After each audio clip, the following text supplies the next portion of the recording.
बच्चे जो एडमिशन ले चुके हैं, ले रहे हैं, आप सभी का रेशवा सेमेस्टर पे स्वागत है। साथियों, आपको पता है कि इस बार केमिस्ट्री यानी विकास सर आपको पढ़ाने वाले हैं, यानी मैं। तो बहुत अच्छी बात यही तो है। और सबसे पहले, पढ़ने से पहले एक बार माँ सरस्वती का नाम लेते हुए आगे बढ़ेंगे।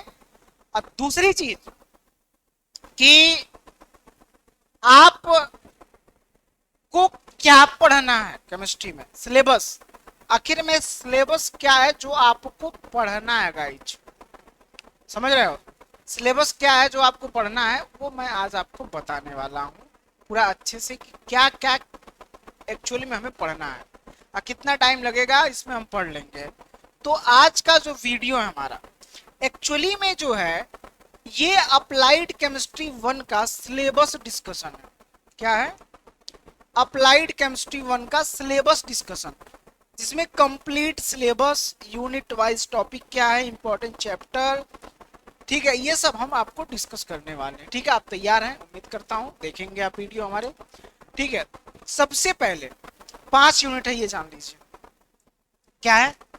5 यूनिट है। यूनिट 1, यूनिट 2, ठीक है, यूनिट 3, यूनिट 4 और यूनिट 5। टोटल के टोटल हमारे 5 यूनिट है इसमें। अब सर कहोगे 5 यूनिट में तो लंबे लंबे चैप्टर्स होंगे। हाँ बिल्कुल होंगे, क्योंकि मैं पहला चैप्टर्स की बात ही करता हूँ। अगर सबसे पहले चैप्टर की मैं बात करता हूँ तो atomic structure, chemical bonding, solution. अगर आप कहीं और सब्जेक्ट पढ़ोगे इंटर वगैरह में तो ये अलग अलग चैप्टर है आपस में। एटॉमिक स्ट्रक्चर, केमिकल बॉन्डिंग और सॉल्यूशन, ये अलग अलग चैप्टर है। तीनों को मिलाकर, तीनों में से कुछ कुछ चीजें हैं जो हमें पढ़नी, जैसे रदरफोर्ड का एटम, रदरफोर्ड का मॉडल जो है, बोर बड़ी थियरी, हाइजेनबर्ग का सिद्धांत, अनिश्चितता का सिद्धांत जो होता है, quantum number, shape of s p and d orbital, Pauli's अपवर्जन नियम, हुंड्स लॉ, अंग्रेजी में दिया है, परेशान नहीं होना, हिंदी में भी पढ़ाएंगे, दोनों में पढ़ाएंगे। ठीक है, अब बाउ का नियम, इलेक्ट्रॉनिक कॉन्फ़िगरेशन। अब बॉन्डिंग में देखो, वही बॉन्डिंग क्या होता है, क्या जरूरत पड़ती है, टाइप्स ऑफ बॉन्डिंग, ये सब चीजें हमें पढ़नी है। आप ध्यान से देखोगे, ठीक है। उसके बाद सॉल्यूशन में idea of solute, solvent, solution, method of express the concentration of solution, molality, molality, normality, PPM निकालना, mass percent, volume percent, mole fraction, inter वाली चीज है। टोटल केमिस्ट्री की मैं बात करता हूँ। अगर आप मोटी मोटा मुझसे एक लाइन में जानना चाहते हैं, अप्लाइड केमिस्ट्री जो है, अगर जो बच्चा इंटर से गया थोड़ा सा आसान हो जाएगा। अप्लाइड केमिस्ट्री में जो स्टूडेंट इंटरमीडिएट से, क्लास 12 से गया है, वो लगभग 12th का ही सिलेबस, लगभग आपके 12th का ही सिलेबस है अप्लाइड केमिस्ट्री। इस बात को समझ सकते हो तो समझ जाओ, काम हो गया तुम्हारा। जैसे मेरा जब एडमिशन हुआ था, हमको बहुत चीजें पता था, हमारा काम हो जाता था, थोड़ा सा पढ़ते तो याद रहता था। यही फायदे होते हैं जब इंटर में पढ़े होते हैं। अगर पढ़े हुए तो दोहरा लेना, थोड़ा सा आसानी से समझोगे। यूनिट 2 में वाटर है। Water, classification of soft and hard water, आपको पता है, मृदु जल, कठोर जल, based on soap test, salt causing water hardness, unit of hardness and simple numerical of water hardness, cause of poor lathering of soap in hard water, problems caused by the use of the hard water in boiler. Boiler में जो sludge बन जाते हैं उन सबके कारण पूछ रहा है। फॉर्मिंग वाटर, ये सब हमें पढ़ना ही है। तो दिया है कि भाई ये बोर्ड के तरफ से ये 8 लेक्चर में इसको हमें पढ़ाना है। कितने में? 8 लेक्चर। लेकिन मैं सोचूंगा कम से कम 10 लेक्चर लूँ थोड़ा डिटेल में। ठीक है, ये भी दिया है 8 लेक्चर में, 8 पीरियड में।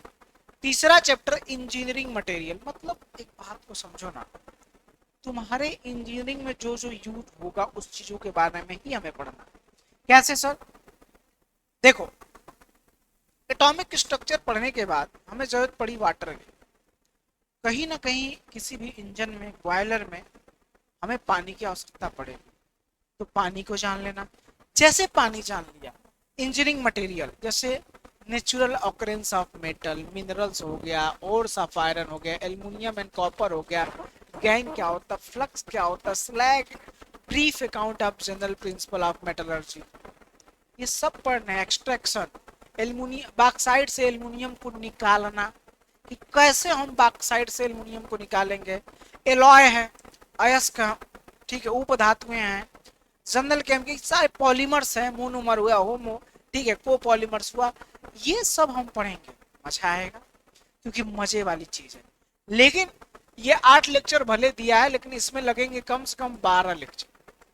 इनको देने से कई बार शॉर्ट थोड़ी पढ़ाना, आराम से पढ़ना, अच्छे से पढ़ना है, ताकि हम एग्जाम में मजबूती के साथ खड़े हो सके। ऐसा नहीं खड़े हो जाने गए एक लाइन लिख, पूरा लिखना है, मजबूती के साथ खड़े होना है। मेरे कहने का मतलब यही है, इस बात को समझिएगा।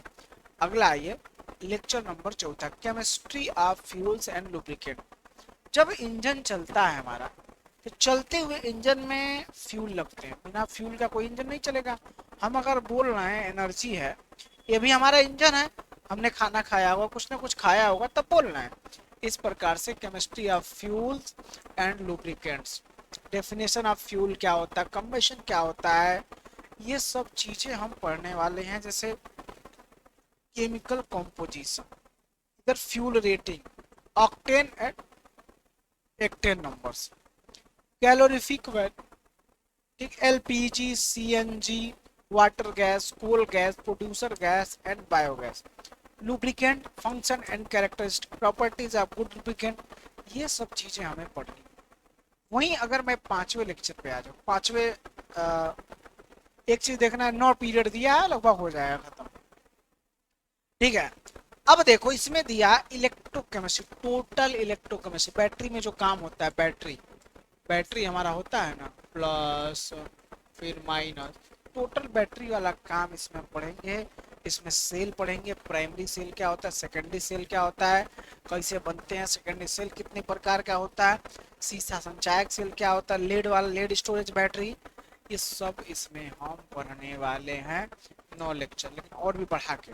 तो ये हमारे टोटल यूनिटों की संख्या आपको समझना है मेरे दोस्त। टोटल यूनिट कितने हो गए हमारे, यूनिट हो गए 5। पांचों यूनिट बहुत अच्छे से पढ़ेंगे, ऐसा पढ़ेंगे कि फुल में से मैक्सिमम नंबर हमारा है, मैक्सिमम नंबर आए, ताकि हम एग्जाम में compete कर पाए, बढ़िया नंबर लाए, परसेंटेज बनाए। क्योंकि एज ए स्टूडेंट आपका यही कर्म है, एज ए टीचर मेरा कर्म जो है आपको अच्छे से केमिस्ट्री को पढ़ाना है, अप्लाइड केमिस्ट्री फर्स्ट को, तो पढ़ाएंगे, समझेंगे। होप, आई होप आपको बातें समझ में आई होंगी, ठीक है। अब देखिए आपको बता दें, ठीक है,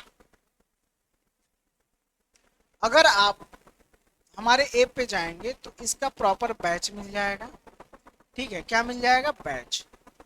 तो बैच की जानकारी आपको हमारे रेशवा एकेडमी ऐप पे मिल जाएगा।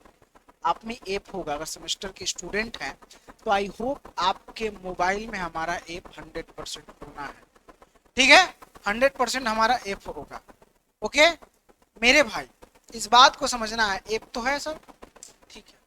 जब आप जाओगे तो सेमेस्टर वाले पे जाना, 2 बैच होगा, विजेता बैच। विजेता बैच सिर्फ अगर फर्स्ट सेमेस्टर खरीदोगे तो आपका फीस मोटी मोटा लग जाएगा 699 एक सेमेस्टर का। लेकिन मैं तुम्हें सजेस्ट करूंगा ये विजेता बैच खरीदो, कॉम्बो बैच, जिसमें फर्स्ट और सेकंड दोनों सेमेस्टर है, दोनों सेमेस्टर सिर्फ 999, 300 रुपया बढ़ाओगे और आपको इतने ही पैसे में आपको दोनों बैच मिल जाएगा। क्या होगा, दोनों बैच मिल जाएगा उतना ही पैसे में। इसीलिए मैं कहता हूँ ना, दोनों ले लेना, ठीक है। जिसको लेना होगा हमारे नंबर पे कॉल कर लेगा, मैं नंबर बता देता हूँ आपको, ठीक है, मैं नंबर लिख देता हूँ, लिख लो, 96 21 94 80 25। इस पे आप कॉल कर सकते हैं, या आपका मन है तो इस पे भी कर सकते हैं। हमारा एक और नया नंबर है, ठीक है, एक और नंबर है, दोनों पे, दोनों में से आप किसी पे भी कॉल कर सकते हैं। कॉल कर लीजिए व्हाट्सएप पे, सर हमें ज्वाइन करना है, हम क्या करें, तो आपको यहाँ से रिप्लाई भी आ जाएगा, आप ज्वाइन भी कर लीजिएगा। और इससे बढ़िया सभी टीचर लाइव पढ़ाएंगे, पहली बात। दूसरी बात, ऑनेस्ट होकर आपके लेक्चर्स को देंगे। तीसरी बात, आपको हर एक चीज़ फैसिलिटी मिलेगी, चाहे पीडीएफ हो, नोट्स हो, लाइव लेक्चर, वीओडी क्लासेस हो, बाद में भी देख सकते हो, एग्जाम में इंपॉर्टेंट क्वेश्चंस कहाँ से आएंगे सब आप देख सकते हो। ठीक है, उम्मीद करता हूँ आपको समझ में आया होगा। कैसा लगा हमारा वीडियो कमेंट में बताइएगा। सिलेबस की जानकारी मैंने दी, और एक चीज़ और बता देता हूँ आपको, डेमो क्लास बहुत जल्दी आने वाली है, उसको लेना बिल्कुल ना भूलिएगा। कमेंट में बताइए सिलेबस समझ में आ गया। ठीक है, थैंक यू सो मच।